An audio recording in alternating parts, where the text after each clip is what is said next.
ओम नमः शिवाय।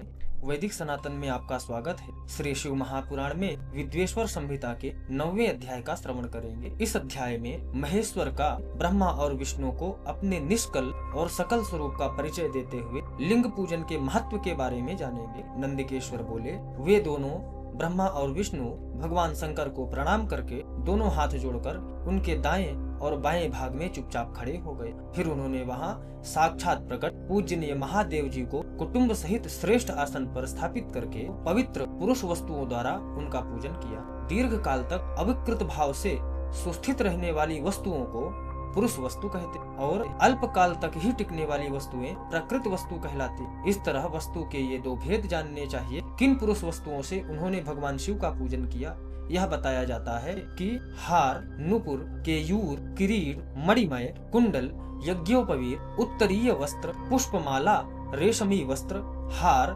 मुद्रिका, पुष्प, तांबूल, कपूर, चंदन एवं अगुरु का अनुलेप कर धूप दीप, श्वेत छत्र, व्यजन, ध्वजा, चंवर तथा अन्य दिव्य उपहारों द्वारा उन दोनों ने अपने स्वामी महेश्वर का पूजन किया, जिन महेश्वर का वैभव वाणी और मन के पहुँचने से परे तथा जो केवल पशुपति परमात्मा के ही योग्य थे और जिन्हें पशु बुद्धि जीव नहीं पा सकते। हे सनत कुमार, स्वामी के योग्य जो उत्तम वस्तुएं थी, उन सभी वस्तुओं का भगवान शंकर ने भी प्रसन्नता पूर्वक यथोचित रूप से सभासदों के बीच वितरण कर दिया, जिससे यह श्रेष्ठ परंपरा बनी रहे कि प्राप्त पदार्थों का वितरण आश्रितों में करना चाहिए। उन वस्तुओं को ग्रहण करने वाले सभासदों में वहां कोलाहल मच गया। इस प्रकार वहां पहले ही ब्रह्मा तथा विष्णु से पूजित हुए भक्तिवर्धक भगवान शिव विनम्र उन दोनों देवताओं से हंसकर कहने लगे, हे ईश्वर। ईश्वर बोले, हे पुत्रों, आज का दिन महान है। इसमें तुम्हारे द्वारा जो आज मेरी पूजा हुई है, इससे मैं तुम लोगों पर बहुत प्रसन्न हूँ। इसी कारण यह दिन परम पवित्र और महान से भी महान होगा। आज की यह तिथि शिवरात्रि के नाम से विख्यात होकर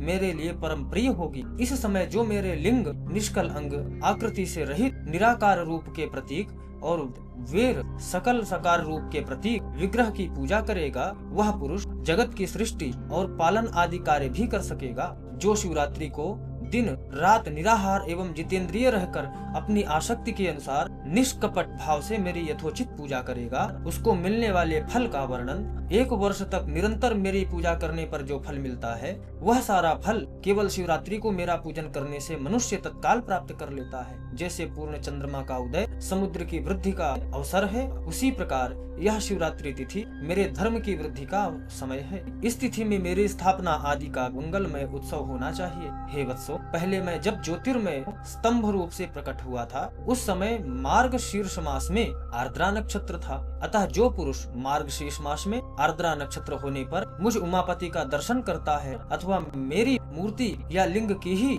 झांकी का दर्शन करता है, वह मेरे लिए कार्तिकीय से भी अधिक प्रिय है। उस शुभ दिन मेरे दर्शन मात्र से पूरा फल प्राप्त हो जाता है। यदि दर्शन के साथ साथ मेरा पूजन भी किया जाए, उसका अधिक फल प्राप्त होता है, जिसका वाणी द्वारा वर्णन नहीं हो सकता। इस रणभूमि में मैं लिंग रूप से प्रकट होकर बहुत बड़ा हो गया था, अतः उस लिंग के कारण यह भूतल लिंग स्थान के नाम से प्रसिद्ध हुआ।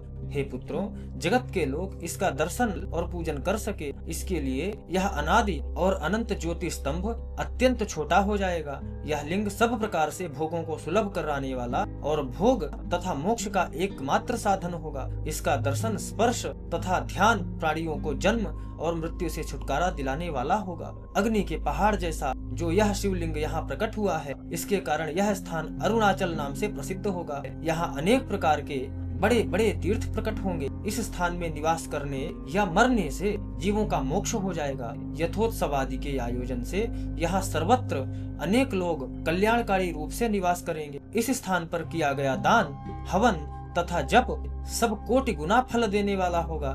यह क्षेत्र मेरे सभी क्षेत्रों में श्रेष्ठतम होगा।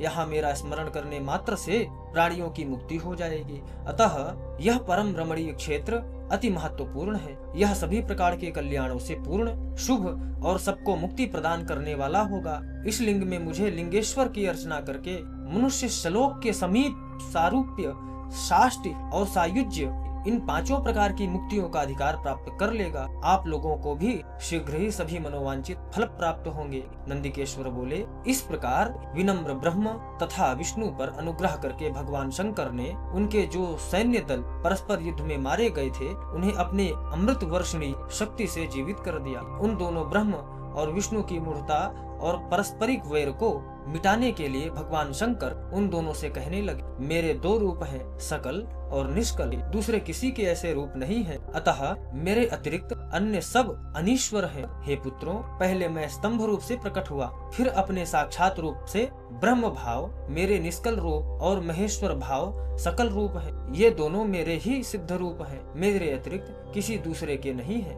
इस कारण तुम दोनों का अथवा अन्य किसी का भी ईश्वरत्व कभी नहीं है। अज्ञान के कारण तुम दोनों को जो यह ईश्वरत्व का आश्चर्यजनक अभिमान उत्पन्न हो गया, उसे दूर करने के लिए ही मैं इस रणभूमि में प्रकट हुआ। उस अपने अभिमान को छोड़ दो और मुझ परमेश्वर में अपनी बुद्धि स्थिर करो। मेरे अनुग्रह से ही सभी लोकों में सब कुछ प्रकाशित होता है। इस मूढ़ ब्रह्म तत्व को तुम्हारे प्रति प्रेम होने के कारण ही मैं बता रहा हूँ। मैं ही पर ब्रह्म हूँ। कल यानी कि सगुण और अकल यानी कि निर्गुण, ये दोनों मेरे ही स्वरूप है। मेरा स्वरूप ब्रह्म रूप होने के कारण मैं ईश्वर भी हूँ। जीवों पर अनुग्रह आदि करना मेरा कार्य है। हे ब्रह्मा और केशव, सबसे बृहद और जगत की बुद्धि करने वाला होने के कारण मैं ब्रह्म हूँ। हे पुत्रों, सर्वत्र समरूप से स्थित और व्यापक होने से मैं ही सबका आत्मा हूँ। अन्य सभी जीव अनात्म रूप है, इसमें संदेह नहीं है। स्वर्ग से लेकर अनुग्रह तक आत्मा या ईश्वर भिन्न जो जगत संबंधी 5 कृत्य हैं, वे सदा मेरे ही हैं। मेरे अतिरिक्त दूसरे किसी के नहीं हैं, क्योंकि मैं ही सबका ईश्वर हूँ। पहले मेरी ब्रह्म रूप पता का बोध कराने के लिए निष्कल लिंग प्रकट हुआ, फिर तुम दोनों को अज्ञात ईश्वरत्व का स्पष्ट साक्षात्कार कराने के लिए मैं साक्षात जगदीश्वर ही सकल रूप में तत्काल प्रकट हो गया। अतः मुझ में जो ईश्वरत्व है उसे ही मेरा सकल रूप जानना चाहिए, तथा जो यह मेरा निष्कल स्तंभ है वह मेरे ब्रह्म रूप का बोध कराने वाला है। हे पुत्रों, लिंग लक्षण युक्त होने के कारण यह मेरा ही लिंग यानी कि चिन्ह स्वरूप है। तुम दोनों को प्रतिदिन यहाँ रहकर इसका पूजन करना चाहिए। यह मेरा ही स्वरूप है और मेरे समीप्य की प्राप्ति कराने वाला है। लिंग और लिंगी में नित्य अभेद होने के कारण मेरे इस लिंग का महान पुरुषों को भी पूजन करना चाहिए। हे वत्सो, जहाँ जहाँ जिस किसी ने मेरे लिंग को स्थापित कर लिया, वहाँ मैं अप्रतिष्ठित होने पर भी प्रतिष्ठित हो जाता हूँ। मेरे एक लिंग की स्थापना करने का फल मेरे समानता की प्राप्ति बताया गया है। एक लिंग के बाद दूसरे लिंग की भी स्थापना करा दी गई, तब फलस्वरूप मेरे साथ एकत्व सायुज्य मोक्ष रूप फल प्राप्त होता है। प्रधानतया शिवलिंग की ही स्थापना करनी चाहिए। मूर्ति की स्थापना उसकी अपेक्षा गौण है। शिवलिंग के अभाव में सब ओर से मूर्ति युक्त होने पर भी वह स्थान क्षेत्र नहीं कहलाता। इस प्रकार श्री शिव महापुराण के अंतर्गत प्रथम विद्वेश्वर संहिता में शिव के महेश्वरत्व का वर्णन नामक 9वां अध्याय संपूर्ण हुआ। ओम नमः शिवाय।